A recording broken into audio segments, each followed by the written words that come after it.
Okay. So why was Ammon and Moab such a problem? Why indeed? Right? Not just because they were problematic towards Israel, but because, guess what? The giants were there. Right? More giants. They won't go away. Yeah, they're like everywhere in the Yeah. Bible, huh? There's a lot of them. Which is weird because, you never hear anybody talk about them. I know. Yeah. So in Genesis 14:5, which we already read, it says, in the 14th year, King Cheddar, which we are calling him because we can't pronounce his real name, and the kings that were with him came and defeated the Rephaim at Ashtaroth Karnaim, and the Zuzim in Ham, and the Emim in Sheva Kirithaim, and the Horites in Mount Seir as far as El Paran, which is by the wilderness. That wilderness just happens to be the Moabite region. Oh. All right, so these people groups, the Zuzim, the Amim, and the Rephaim, are all giant clans. In Deuteronomy 2:19 through 20, it says, when you come to the Ammonites, so this is one of the daughters, offsprings of Lot, do not harass them or provoke them to war, for I will not give you possession of any land belonging to the Ammonites. I have given it as a possession to the descendants of Lot. So here, theoretically, God is acknowledging that Ammon has been given as a possession to Lot's descendants, even though there are giants there.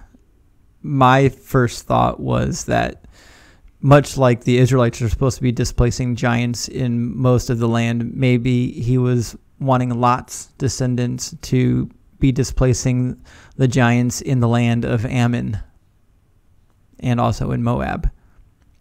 It says in Deuteronomy 2:20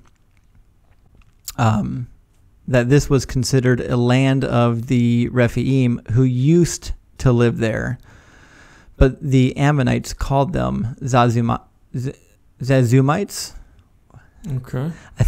I think that's a bad English translation. It's supposed to say Zamzumin or Zamzumim in Hebrew. Basically, I think the narrator here is saying that the giants used to be in that land before the descendants of Lot were in that land. Okay.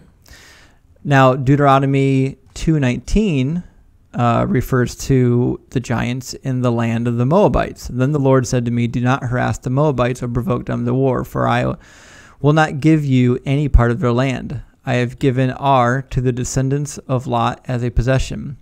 The Emim used to live there, a people strong and numerous, as tall as the Anakites.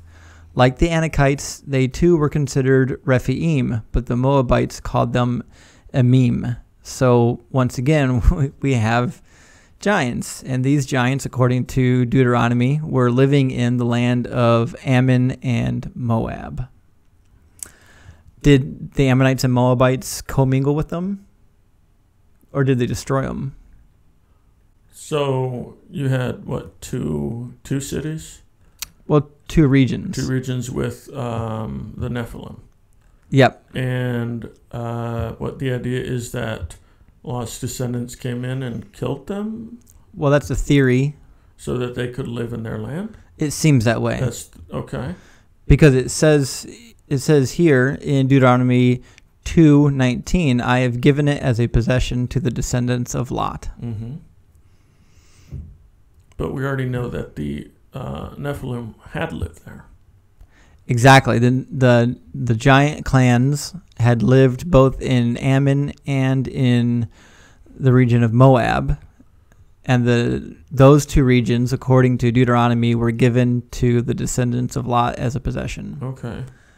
Which is funny because it almost makes it like it's a parallel story to Israel, where God, like the children of Lot, are another, people group that God is calling to possess the land, but we don't have that narrative given to us. Right.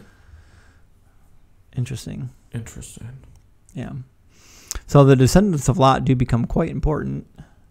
But the one thing I find interesting is if God is giving this possession to the descendants of Lot to wipe out these giant clans, to annihilate them.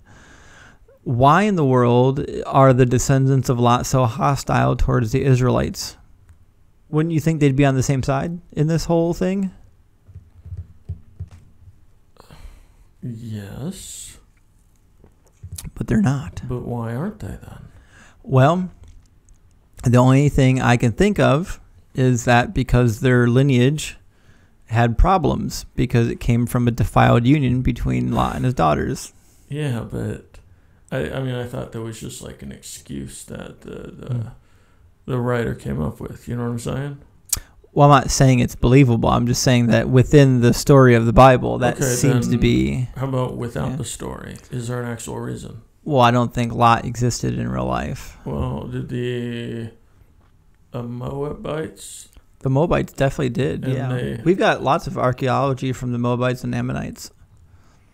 Oh, and do we know... and so the Israelites, they existed too, yes? Oh, yeah, for sure. Okay. Do we have proof that these people groups were squabbling with each other? Yes. In fact, it's recorded in 2 Kings, chapters 3, 2 Kings chapter 3. It recalls the rebellion of the Moabites against the Israelites. Well, I meant in extra biblical things. Yes, and that rebellion is recounted on a victory stela erected by King Mesha in the 9th century BCE, where he tells about the rebellion against Israel, against specifically the house of Omri and the tribe of Gad. And according to the Mesha stele, it was actually a successful rebellion. So they actually were able to take back part of the land, even if it was temporary. So, well, there were two of them, right? The Moabites and the Moabites and the Ammonites. Ammonites, yeah. Yeah. Now, whether or not there are Ammonite archaeology pieces that speak to the relationship between them and the Israelites, I'm not actually certain. I'm sure there is. I just don't have any information on the top of my head about it. Okay, so say Lot didn't exist. Right. Since these two people groups had a lot to do with the Israelites, and they were clearly like arch nemesis. Yeah. They needed a reason for them to I guess, be at whatever. Israel needed a reason to paint them in a light that would make them kind of an enemy. Right. That's what I'm saying. Yeah, I would say so. Okay. Of course. Yep. Yeah. Of course. It's not a really good reason because it doesn't seem true. Well, it's true if you believe it's true. I mean, the people who read the story would have thought it was true. I know. I'm just saying, you're telling me that these people groups existed in real life. Mm-hmm. And I'm just saying, so what's the real reason that they might have been against each other?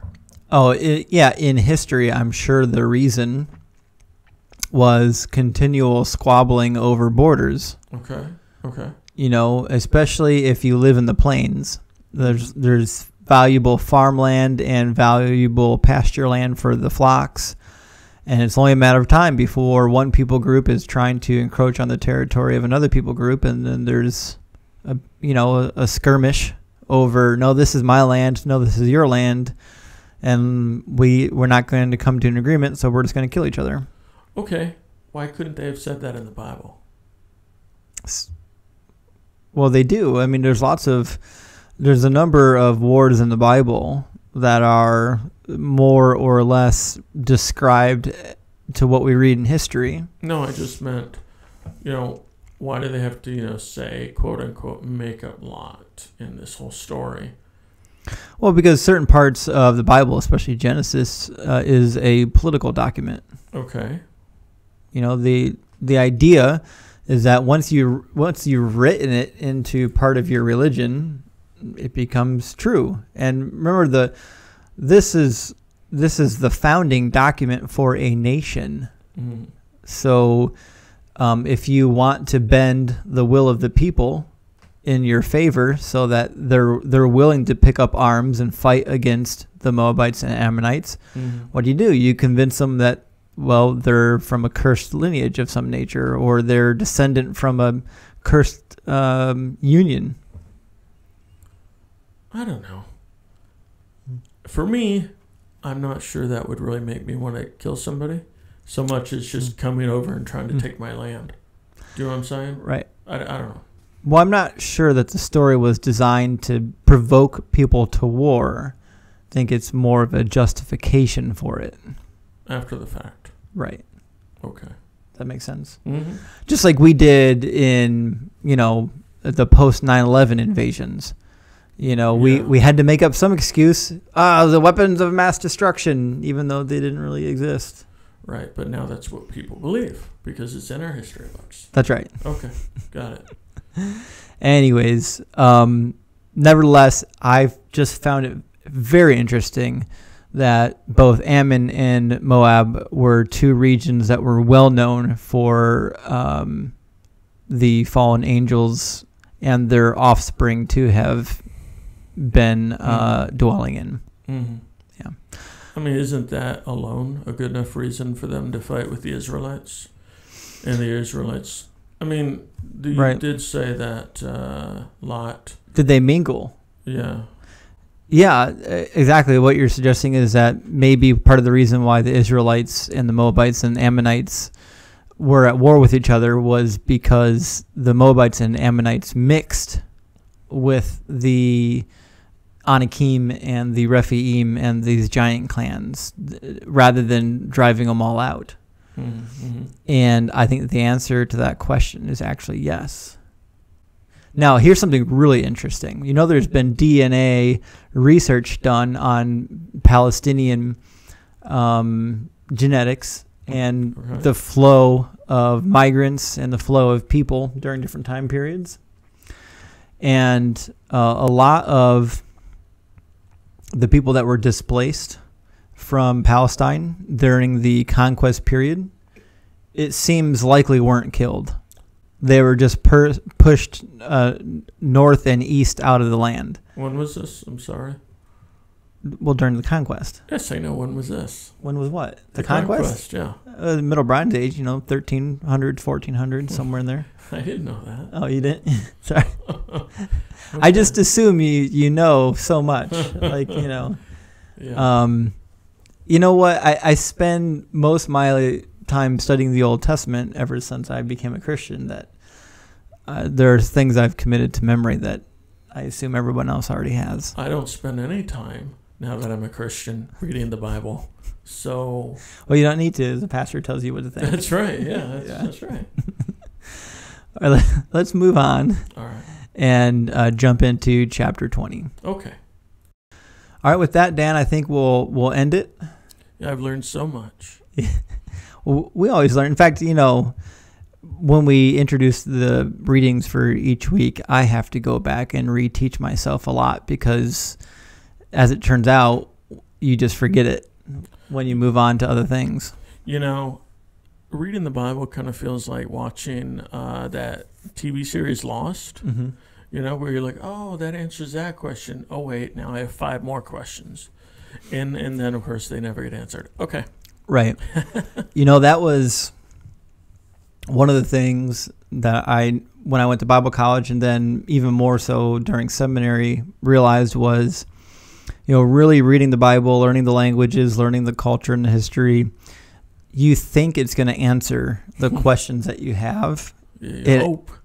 It does. It does answer some questions, okay. But it actually opens the door to a whole world of new questions that you didn't know existed. Yeah. And it becomes an endless quest for answering questions because there's always a new question that comes up. But that's what makes it exciting. It's kind of like, someone asked me why men like golf so much. I said because it's a really difficult sport.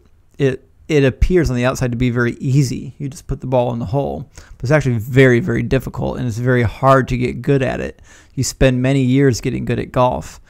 And so it's one of those sports where you can spend a lifetime playing it and still not necessarily be good. But as long as you feel like you're making progress, it keeps you in the game. I get that. Yeah, reading the Bible is one of those things where you never find out all the answers, but you find out new things every time, and it keeps you wanting to come back more and more every time. Incidentally, I'm terrible at golf. Well, neither one of us are good at golf. Yeah, but I'm terrible. You might be a special level of bad. Yeah. Thanks. Anyways, thank you for watching. Please remember to like and subscribe, and whatever questions you have, put them in the comments. If you think we missed something, please let us know. We would be delighted to know new ideas and theories that we can integrate into our material.